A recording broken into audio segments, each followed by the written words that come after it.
ensi nga tuli basiraamu. Tewali kya bbeeyi baganda bange nga kubeera musiraamu. Obusiraamu buno Allah yabukola mu mbeera zaabwo nga bw'obulaba kungulu waabwo diini etabeerekamu, diini ekaluba, diini ejjudde okukola. Mu ndaba y'omuntu alabira ddala omugugu omunene gwe yeetisse olw'okuba nti musiraamu. Kitwale ng'omuntu eyagenda ebweru okukola, abasinga bamanyi ekyabatwala tebalinawo kaseera ka kuwummula.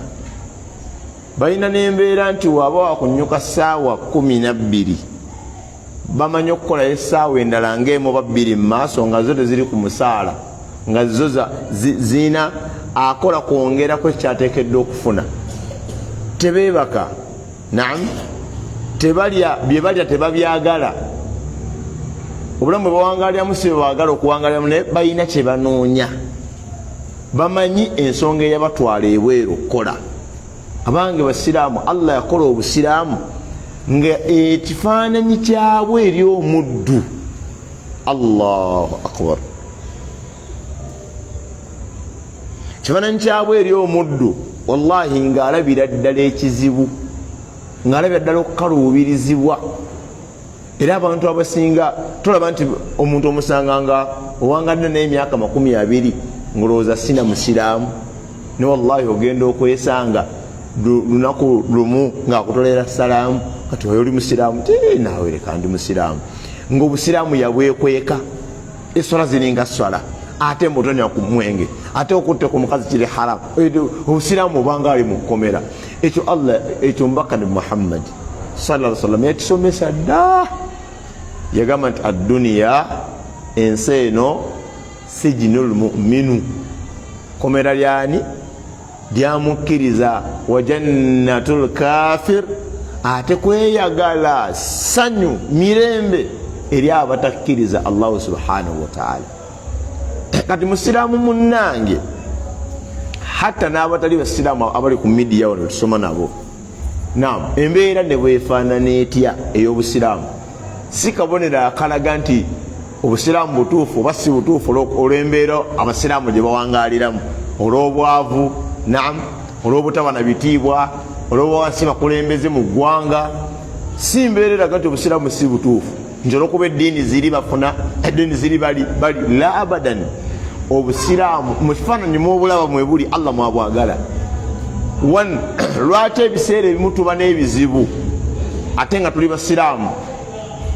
Ku lw'ensonga Allah aba atugezesa. Abantu bangi baganda bange basiraamu olw'okuba embeera yaabwe ekyali nnungi. Naam, abantu bangi basiraamu olw'okuba nti kitaawe akyali mulamu, maama we akyali mulamu. Abantu Allah wabatadde mu bigezo babigudde, batuuse okusinkana Allah subhanahu wa ta'ala nga tebabangako basiraamu. Oluvannyuma lw'okuba nti Allah abakombezza ku bwavu, Allah abakombezza ku kufiirwa abantu baabwe, Allah abakombezza ku makomera, Allah abakombezza ku bigezo ebyenjawulo, bagenza okuva mu bulamu buno nga tebabeeranko basiraamu mu maaso ga Allah subhanahu wa ta'ala. Naye kyo baganda bange abalungi ab'ebitiibwa, tusabe nnyo Allah subhanahu wa ta'ala atukuumire ekyengera kino eky'eddiini busiraamu. Mu mbeera y'obusiraamu bwonna bwefaanana, mu mbeera yonna gye bugubyemu w'obulaba nga oyita mu bizibu ebyenkanawa, Allah yagamba subhanahu wa ta'ala, wala tamutunna illa wa antum muslimun. Leka ebiririre, leka ewunye, leka embeera ekkuba etya, gwe toba kimu kusinkana Allah ng'okyali musiraamu. Ebizibu byonna bye tuyiseemu Allah agenda bitoozaako subhanahu wa ta'ala. Allah bayogera ku basiraamu atuta al-muflihun, abawanguzi. Omusiraamu yekka yagenda okubeera omuwanguzi maaso ga Allah. Wa illa yenna atali musiraamu natuuka bamulamu lwomwesi nga si musiraamu, wallahi agenda kusinkana Allah ng'embeera yembi nnyo, ng'embeera yembi nnyo. Eno edduniya ogiraba, gitwale nga tubeera mu biseera by'amasomero.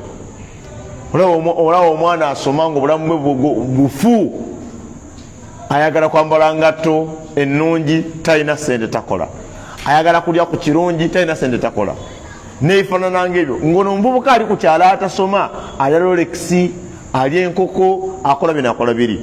Allah bw'ateeka baraka mu kusoma kw'ono omwana, ne batuuka ekiseera nga basinkanye ng'ono kati yeyinginiya wa disitulikiti, nga ono akyali ku capati ze we yaziriiranga.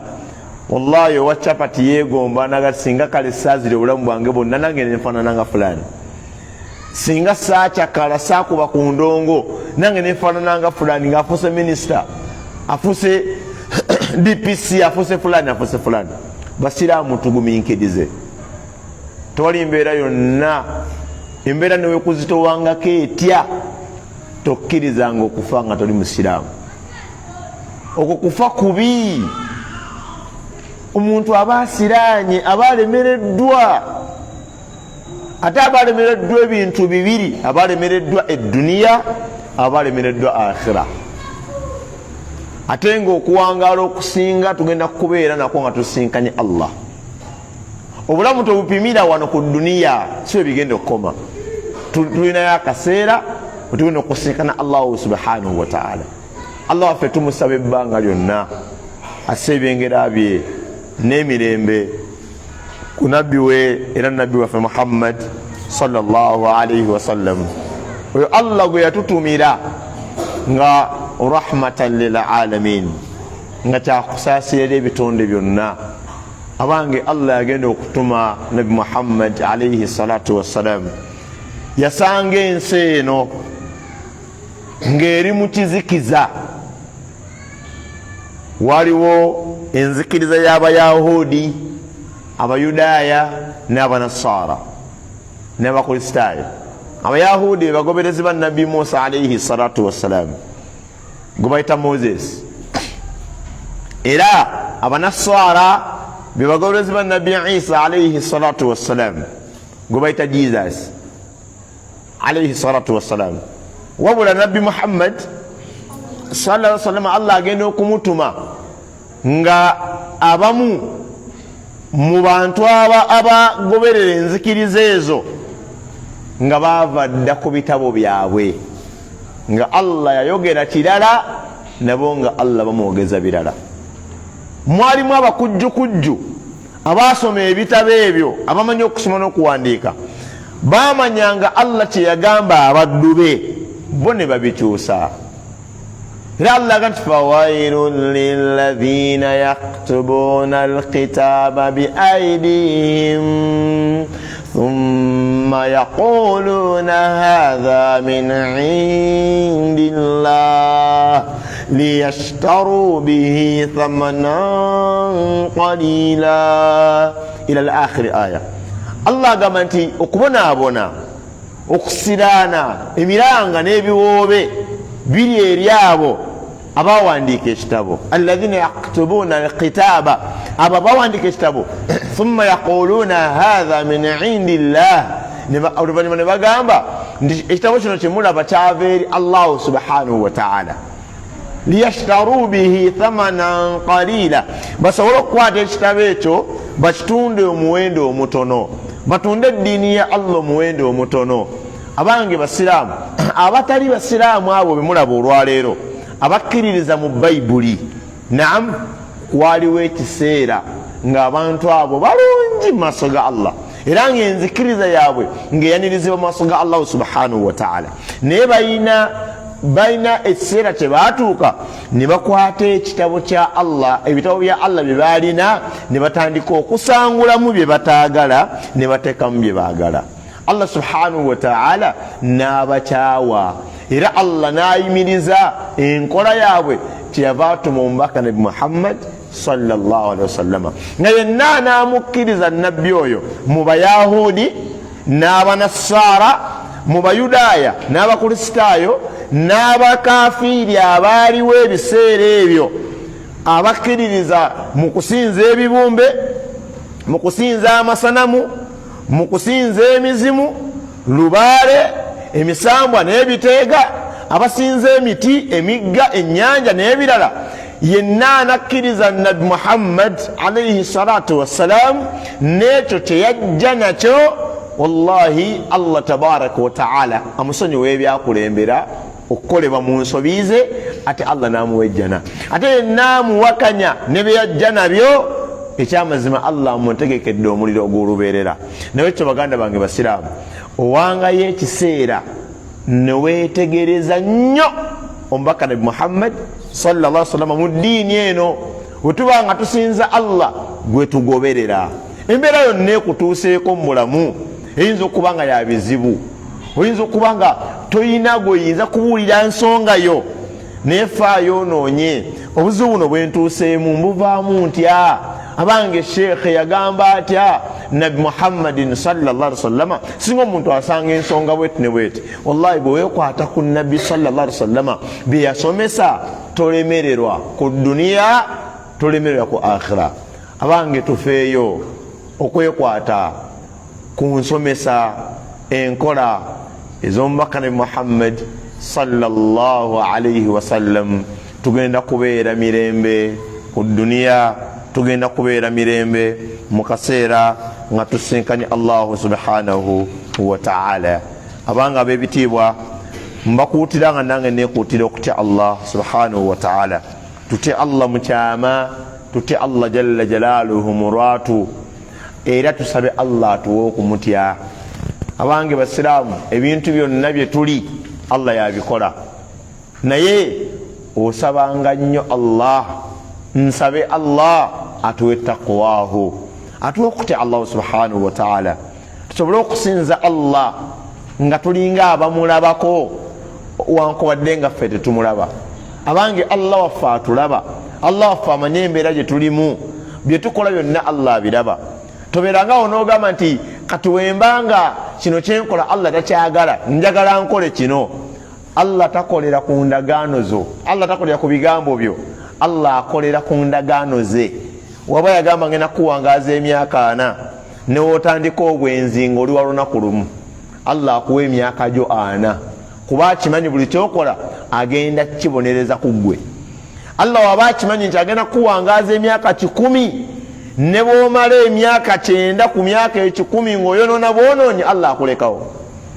Ye n'akuwa n'atuukiriza endagaano ye, kati naawe n'akubuuza ku ndagaano ye, ku ndagaano yo gye wakola eri Allah subhanahu wa ta'ala, ey'okuba nti ogenda mumusinza, ogenda mumugondera, ogenda kukola byonna byayagala oleke byatayagala subhanahu wa ta'ala. Nebwekyo baganda bange, okutya Allah si kyangu. Allah tumusabe okumutya, Allah tumusabe atuwe okumutya rabbul alamin. Ab'ebitiibwa, twasoma ku kigamba nti ma yajibu ala almaridi, kiki ekikakata ku muntu nga Allah mulwazizza subhanahu wa ta'ala. Ng'ekitabo kino kya Sheikh Muhammad Nasiruddin al-Albani nga yatunga ekitabo kino ng'asomesa omusiraamu, omusiraamu asaanye kweyisa atya singa aba atuuse mu kiseera ekyokulwala, era omuntu bw'aba nga alwadde, abamulinaanye biki balina okukolera omuntu oyo alwadde. Omuntu singa Allah agaana mu bulwadde bwe n'afa, biki birina okukolebwa? Oluvannyuma lw'okufa kw'omugenzi biki birina okubeerawo? Byonna tubisanga mu kitabo kino ekya Sheikh Nasiruddin al-Albani. Twagamba ekisookera ddala ala al-maridi, kyatteeka eri ku muntu yenna nga alwadde, an yarda biqada'i llahi, okusiima ekyo Allah kyamusaliddewo. Abange embeera yonna gye tulimu Allah yagisalawo subhanahu wa ta'ala. Waliwo hadithi eyansanyusa, Nabi Ibrahim alayhi salatu wassalam, malakul mauti yamununa. Naam, malakul mauti yamukola ki? Yamununa. Tewali kintu kinene mu bulamu omuntu kyayitamu, tewali musiiba munene muntu gwasinkana mu bulamu gwenkanankana kufa. Nkiddamu basiraamu, oyinza oba oyina ebbwa erikuluma, naam, oyinza okuba wakusalako okugulu, oyinza okuba oyina aniya, oyina ekizimba, alusa zituluma, oyinza okuba omwana wakufuddeko, naam wogatta emisiiba gyonna omuntu gyayitamu tewali musiiba gwenkanankana kufa. Okufa musiiba munene.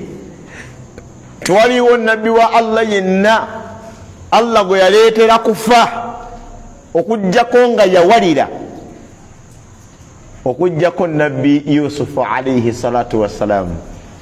Yatuuka ekiseera nga alaba fitina eyitiridde mu duniya n'agamba Allah waakiri okufa, Allah waakiri okufa nkusinkane kulembeera gyendaba gyempangaliramu, Allah waakiri okufa.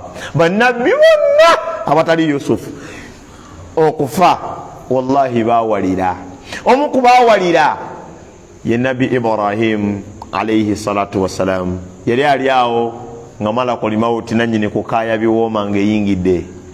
Wallahi mu byoba osinga okweraliikirira musiraamu weeraliikirire nnyo olunaku lwogenda okubanga oli ku ggaali osotta katongole nga omenya obusozi okugulu kuno okwambuse bwe kuti kulemerera okuddamu okuyisiŋŋanya na kuno okubadde wansi. Allahu akbar. Weeraliikirire nnyo nga bwolaba mugagga munnange wakutta ekinyeebwa, naye omukono guno we gumaze otoola ekinyeebwa ne gwambusa, olunaku lwe guliremerera okuddayo ekima ekinyeebwa ekisigadde mu ngalo. Waliwo omusiraamu yali bali batambula ku pikipiki bavaawo mu Kalagi bagenda Kiyunga mu nkonge, yali avuga pikipiki, pikipiki neetagala, yali amutudde mu mugongo, yali musajja mukulu, yagenda olaba piki etagadde ono ensinga emenyese nayangwa nakwata amayembe ga pikipiki ng'omusajja Allah yamujjuludde dda. Okunyweza pikipiki ogizze ebbali wali onyane ku kabunogosi, yasimbula pikipiki teyasobola kugipaakinga. Osobola okuba nga tuzze kusaala magharibi notaddamu kulabako wammwe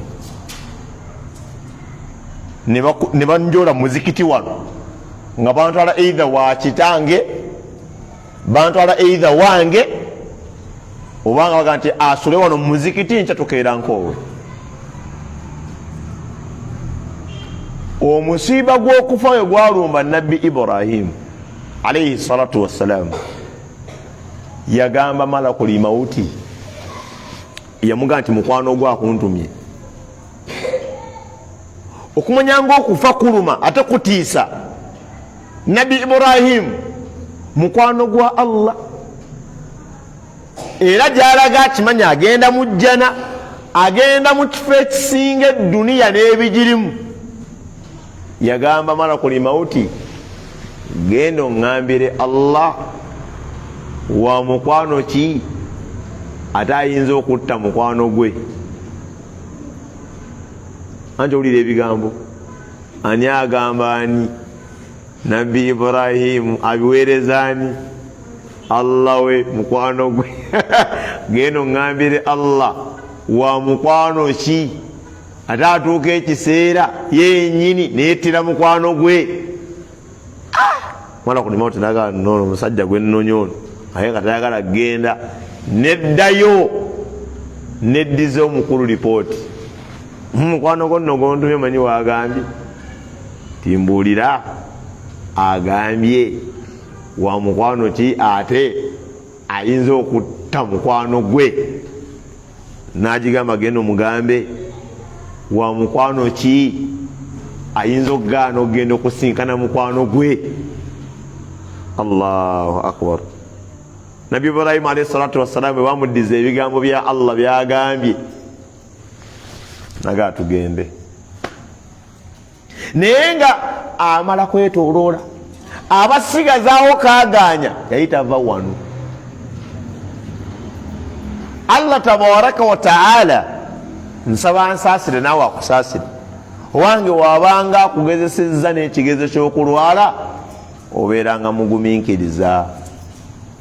Ekyokubiri okukkiriza Allah kyakugeredde. Abantu bangi bakaafuwadde ne bava mu busiraamu mu kiseera ky'okulwala, bagenze mu masabo bagenze mu ba Umaru ab'ennansana abange basiraamu mbabbirako nga nange ntegeeza omwoyo gwange mu bimu ku bizibu bye tulina mu duniya wano mu ggwanga lyattu Uganda eri obukkiriza bw'abasiraamu gwe musiiba gwa Umaru ow'ennansana. Allahu akbar lillahi alhamdu. Abange basiraamu tasenzikirizayo. Waliwo videos eziri ku media Umaru ayambadde nga bw'olaba nnyambadde mu background n'ateekayo music n'atandika okuzina nga bw'akoola abasiraamu okugenda mu bbaala. Waliwo abasajja be yayogerako Nabbi sallallahu alaihi wasallama n'agamba nti baddu'a, waliwo baddu'a abakooze, naye nga abakooze abo bayimiridde ku miryango gy'omuliro bakowoola abaana Adamu bayingire mu jahannamu. Abange basiraamu si kubula byakwogera. Toyinza bbanga oyagala Allah ku mutima n'otaluma ku Umaru byakola mu ddiini ya Allah subhanahu wa ta'ala. Baada dhalika bw'amala okuyita abantu bagende mu mabaala ne bagamba nti yayita abantu abakyala yabayita bagende bakola obwamalaaya ajja abawe edduwa Allah ateeke baraka mu bwamalaaya bwabwe.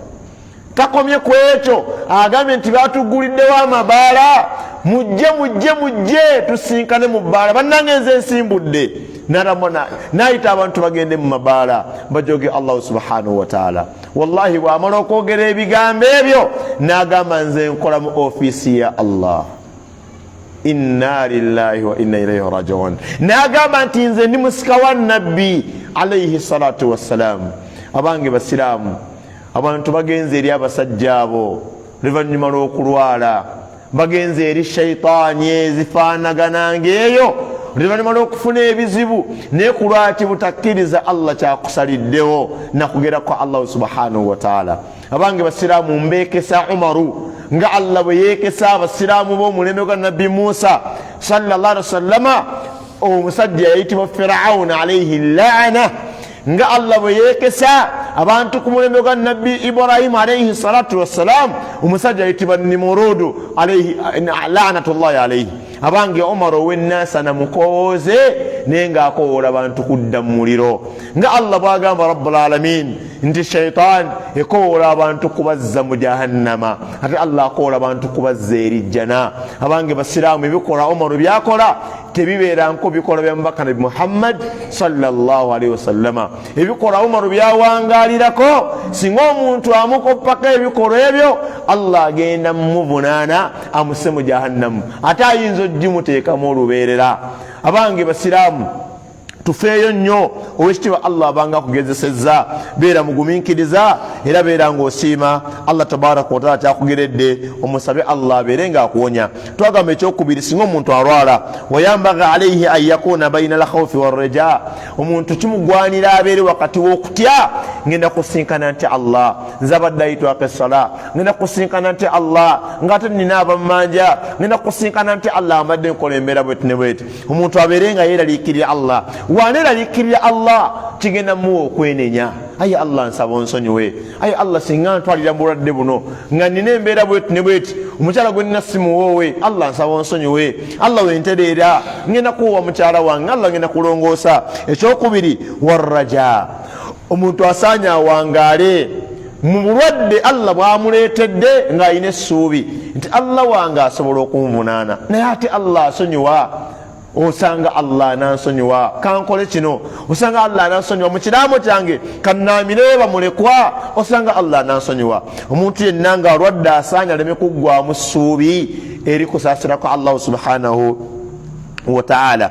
Ekyokusatu kye twayogerako twagamba nti omuntu wabanga alwadde wa mahma ishtadda bihi almarad ne wabanga obulwadde bumuyitiriddeko butya fala yajuzu lahu an yatamanna almauta tekimugwanira kubeera nga yeegomba okufa. tumaze okukyogerako olubereberye nti hatta bannabbi ba Allah ab'ebitiibwa nga nkonye ku nabbi wa Allah yitibwa Ibrahim alayhi salatu wassalam wallahi yatya okufa yatya okusinkana Allah we tabaraka wa taala ng'ayita mu mbeera y'okufa naye Allah n'amugamba nti oli wa mukwano kigwe atayagala kusinkana mukwano gwo naga nti nsale ndalinze kaŋŋenda eri Allah subhanahu wa taala. bwe kibanga nabbi agenda mu jjana tagenda kubuuzibwa bibuuzo ku ddiini ye nga byakola nga byonna kwali kuluŋŋamya kwa Allah yatya okufa ate gwe kyekikwewagisa kyekikulowoozesa nti newe ŋŋenda oyina kikyogenda okwanjulira Allah.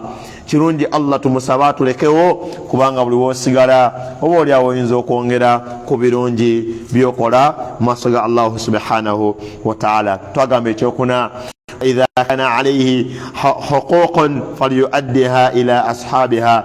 wabanga omuntu alina amabanja alina ebyamuteresebwa byonna ebitali bibye asaanya abeere nga abiddiza bannyini byo mu kaseera nga Allah subhanahu wa ta'ala tanaba kubeera nga amujjulula. era twaleeta obujulizi obuwerako ku nsonga eyo omuntu yenna Allah gwaba ng'ageredde ekigezo ekyokulwala. mukkirize olwaleero ab'ebitiibwa twogere ku mbeera egamba nti wala budda min al-isti'jala bimithli hadhihi al-wasiyya liqawlihi sallallahu alayhi wasallama ma haqqu mri'in muslimin yabitu laylatayn wa lahu shay'un yuridu an yusi fihi illa wa wasiyatuhu maktubatun 'inda ra'sihi. yagamba nabi Muhammad sallallahu alayhi wasallama yagamba sheikh nti wala budda min al-isti'jala bimithli hadhihi al-wasiyya.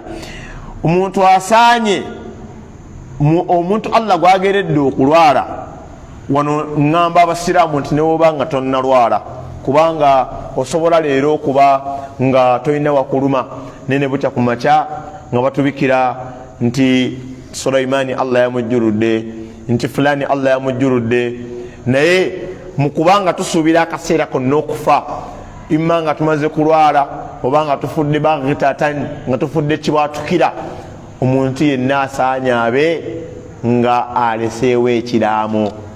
abange basiraamu nabbi waffe Muhammad sallallahu alaihi wasallama yagamba nti ma haqqu mri'in tekigwanira muntu yenna muslimin omusiraamu yabitu laylatayn okubeera nga yeebaka ebiro bibiri yuridu an yusi walahu shay'un yuridu an yusi fihi nga alina ekintu kyonna kyayagala okubanga alaama illa wa wasiyatuhu maktubatun 'inda ra'sihi okujjako ng'omuntu oyo ekiraamo kye akirina nga akiwandiise ng'asula nakyo emitwetwe we.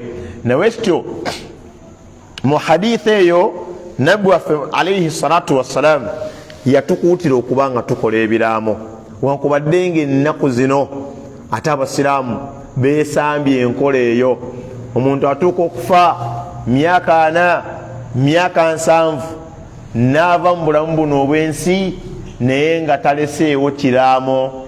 oluvannyuma lwe abantu be ne batandika okutagala ne batandika okufijitinga abeeyagaliza ebirungi mu maali ye mu bakyala be mu baana be ne baleeta ebiwandiiko ebiri feeke naye ng'omugenzi teyabyogerako mu buwangaazi bwe.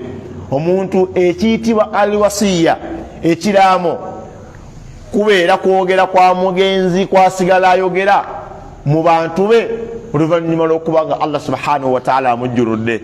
omuntu wamala okufa tasobola kubanga ayogera eri abantu be kubanga Allah aba amuggyemu omwoyo. naye ate singa aba yalekawo ekiraamo kye nga yakiwandiika wankubadde nga Allah yamujjulula naye asigala ayogera okwagala kwe eri abantu be. nawe kityo baganda bange abalungi omusiraamu mu magezi go leero kino ekiro ky'olwaleero kyotegedde ensonga eno owange ebiro ebibiri ebijja mu maaso g'ekiro kino tosaanye kubanga obimalako okujjako ng'olina ekiraamo kyo nga wakiwandiika nga kikuli mitwetwe wabanga yagamba nti illa wa wasiyatuhu maktubatun inda ra'sihi, okujjako nga ekiraamo kye yakiwandiika ng'akirine asula nakyo emitwetwe we. Sigamba nti ate genda okwata ekiraamo kye era okiteeka emitwetwe, kubanga abayaaye bayinza okukola ki? Bayinza okuliita nakyo. Omwana we ayinza okukiraba, naam, n'amanya nti taata bwati bwe yategeka ebintu bye,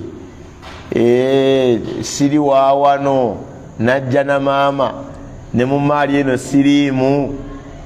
Omwana ayinza okutta ng'ate oba oli awo Allah yandibadde akuwaayo akaseera naye ensobi gy'okoze Allah nakkiriza ne bakutuga kuba omwana akitegedde ntaliiko. Omukyala ayinza okumanya emaali egenda kugaba mu sharia nga Allah bwe yagigaba, tegeeze eno ennyumba ate ne bali abakyala abalala ne bali abaana bafune ku gina emizigo, bakutuze n'ekiraamo ne kibulawo. Kati waba yagamba nti ekiraamo kibeere emitwetwewo, okwo amakulu agali mu kigambo ekyo mangi. Ekiraamo kyo kiwandiike, okitereke wekisobola okugasiza, okitereke wekinabeera nti onaaba ovuddewo kijja sobola okuva mu kifo ekyo kituuke ku bantu abakuvunanyizibwako, era obeere ng'okolerwa ebyo byewalaama nga toyawukanye ku kusomesa kw'omubaka ne Muhammad sallallahu alayhi wasallama. Era qala Ibn Umar yagamba ma marrat alayya laylatun saayitwako kiro kyonna mundu sami'tu rasulallahi sallallahu alayhi wasallama qala dhalika, okuva lwe nawulira omubaka wa Allah alayhi salatu wassalam ng'ayogera ekintu ekyo, illa wa indi wasiyati, okujjako nga nayinanga ekiraamo kyange. Allahu akbar, okujjako nga nayinanga ekiraamo kyange. Rawahu ash-shaykhani wa ashabu sunani wa ghayrahum.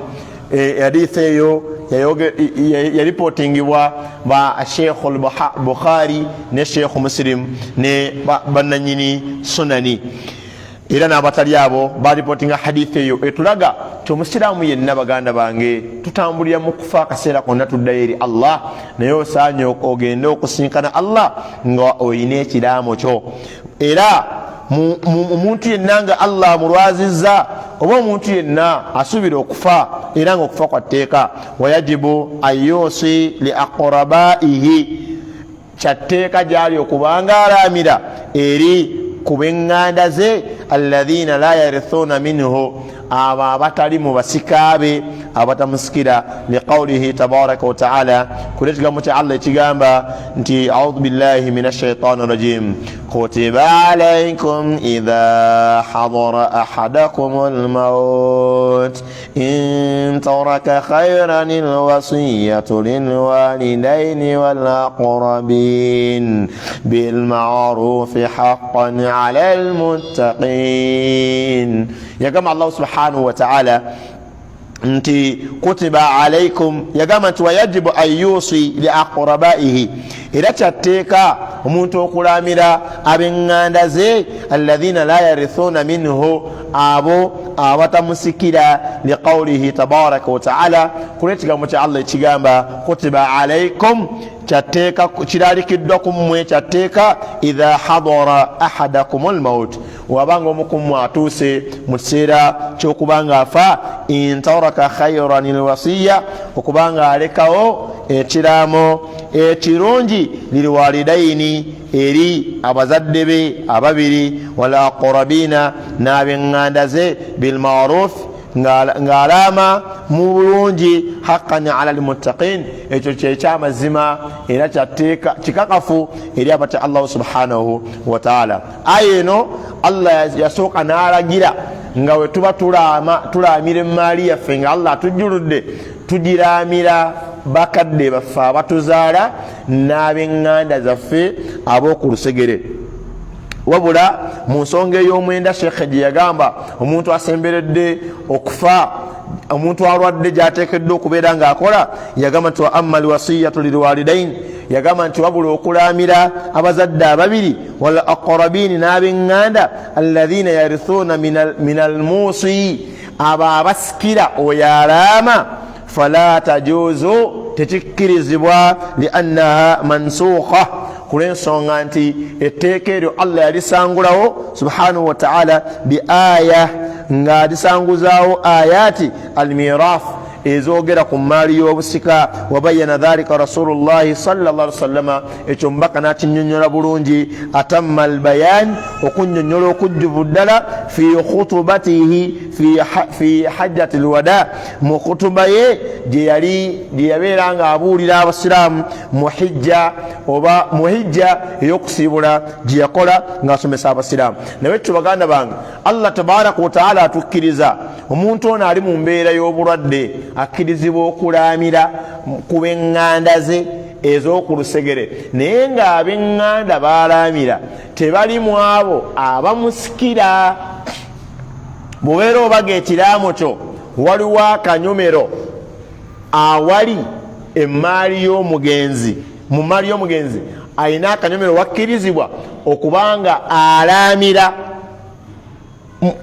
emaali eyo either eri emizikiti, eri mukwano gwe, eri ab'eŋŋanda ze, naye Allah akkiriza okulaamira mu maliyo ng'olaamira eri ab'eŋŋanda abatakusikira. tugenda kukoma ku kigambo ekyo nga tugamba baani Allah bayogerako abasikira omuntu singa Allah aba amujjuludde.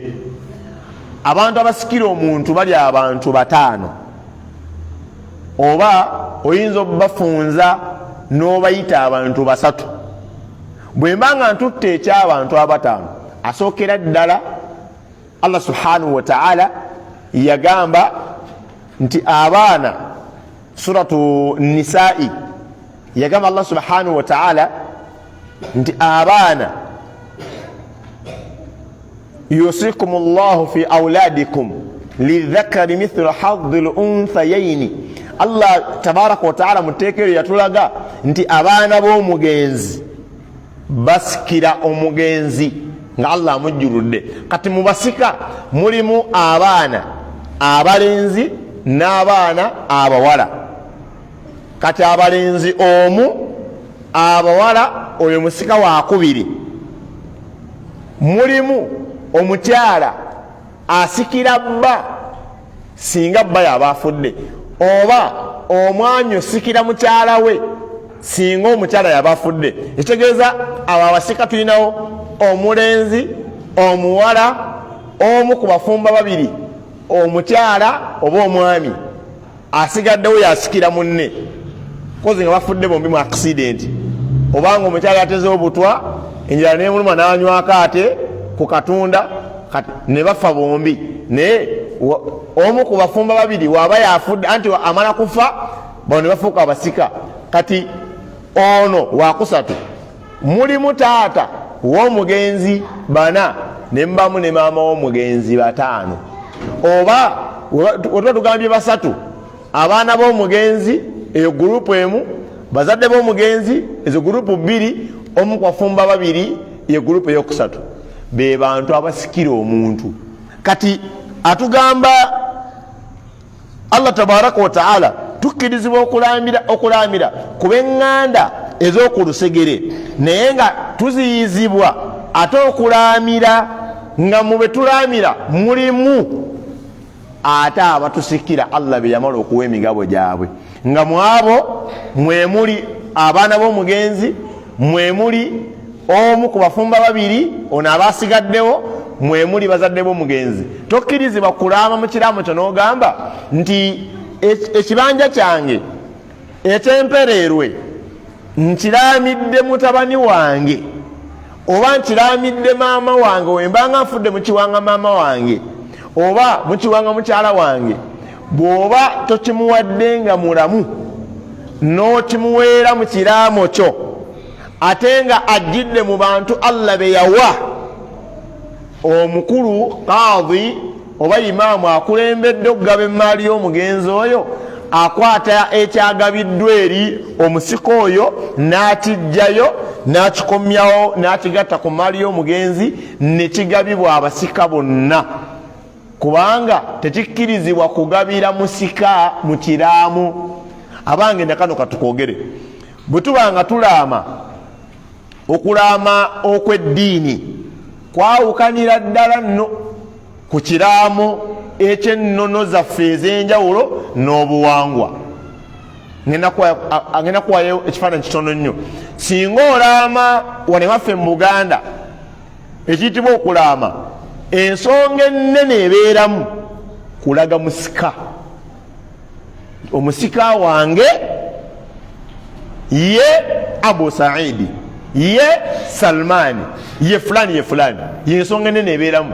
Kuba era omusika oyo aba n'obuyinza obwenkanankana n'ono gwasikidde oba ogenze ku saidi yaffe ey'obuwangwa. Ate mu ddiini Allah kyayogerako okulaama aba tagamba nti gamba nti wembanga nfudde omwana gundi yansikira, ebeera nsobi.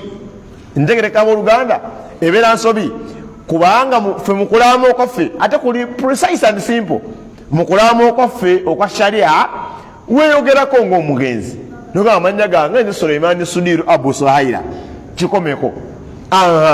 Nina ndi musajja mufumbo, nina abakyala 2, 3, 4 n'oboogera abakyala boyina n'oyogera n'amannya gaabwe n'otuwa n'amannya g'abakitaabwe. Kuba oyinza otuwa erinnya mukyala wange ye Sumaiya, ate nga ku kyalo woyogeredde tulina Basumaiya 2, ate ne balandika okukayana agamba Sumaiya ki, otuteerako erinnya lya kitaawe ne tumutegeera bulungi nti ndese abakyala 3, ne tutegeera abakyala balese. N'ogamba nti abakyala abo 3, omukyala gwe njogeddeko asooka namusanga ayina abaana 2. Abaana abo bakulidde mu mikono gyange, era taata ne maama mubadde mumanyi nze mbazaala, bambi abaana abo ba mukyala wange. Lwaki obasongako? Abo abaana ba mukyala tebasikira ku maaliyo. Oba ntegereka basiraamu, abaana abo tebasika ku maali, ate ffe tetubimanyi. Kati omugenzi yatusongera nti n'omwana oyo ow'okusatu oyo omwana si wange, omukyala yajja naye. Ntegereka b'Oluganda, oba yagenda omumuzaala nga namuwadde talaka emyaka 3 emabega, oyo omwana yamuzaala mwami gwali naye, kati oyo omukyala gundi namuta mu kiraamo.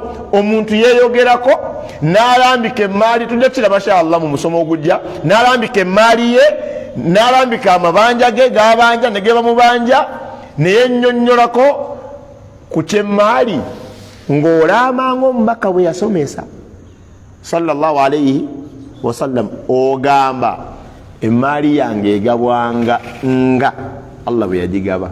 Khalas, tonyonyola. Allah yabimala tabaraka wa taala, yabimala dda. Ebyobusika abaana bonna basika.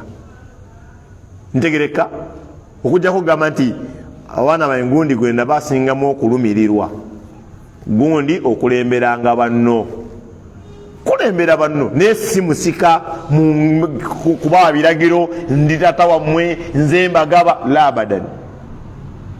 Tujja kiraba insha Allah mu musomo gwaffe ogujja ekisingako awo, obusiraamu nga bulambulula ensonga y'ekiraamo. Nsaba Allah kituweeko obusobozi bimu ku muntu byateekeddwa okukola nga mulamu ne mu kiseera nga Allah amugeredde obulwadde. Wa barakallahu fikum wa jazakumullahu khairan. Subhanaka Allahumma bihamdik nashhadu an la ilaha illa anta nastaghfiruka wa natubu ilayk. Assalamu alaykum wa rahmatullahi wa barakatuh.